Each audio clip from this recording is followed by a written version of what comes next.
Now this was the longest bus ride that I ever took. It started all the way in the city of Tabriz in Iran and went all the way to Tbilisi in Georgia. Now, I wasn't even sure if I could do this bus trip in the first place. See, Iran is a sanctioned country, and when you have a sanctioned country, it makes it very tough for you to book things, right?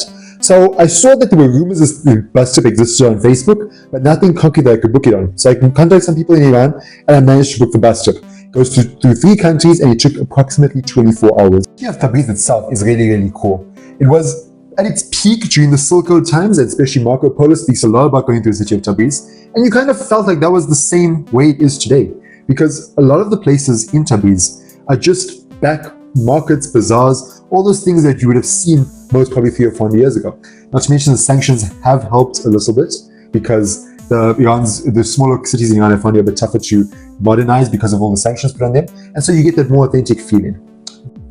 Now, another cool thing about going to a country that is actually sanctioned is that exchange rates just go out the window. So we have very, very favorable exchange rates, even with the comparatively weak South Korean to other currencies. And so I loaded up on some cheap Iranian snacks, and it was time for me to board my bus. Or so I thought. They said it was 6 o'clock departure time. As like you'll get used to what happens in this part of the world, nothing leaves on. And then at about 7:30, finally the bus showed up and we managed to leave almost 2 hours late. But it was fine, at least I was on the road. And as you realize in Iran, the buses, or your longest buses, are out of this world. Full recliner seats, little TV to watch, not that I understand anything that's going on over there, but quite comfortable, right? And as I was now about to sleep since I loaded up on the snacks, they stop, you have to have supper, everyone has to get off. Now, 3 hours after that totally unnecessary supper stop, we then get to the Iran-Armenia border, again further curtailing any chance of sleep.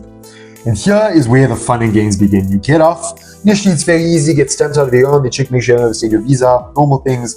Go across a little bridge where it changes from Iran to Armenia. Get down to the other side. I don't think those guards have ever seen a South African passport in their lives before, because they had no idea where I was from, and they were more importantly wondering, what the hell is this guy trying to cross the Iran-Armenia border? I get it. But 2 hours of questioning and checking my stuff and asking me why my passport photo is me shaved and yeah, I've got a beard. Like people don't grow up. I finally get let into Armenia.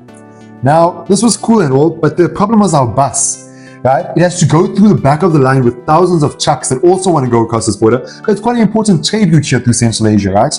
And that means lots of inspections. We wait a further 6 hours at the border because of the dog to keep me company.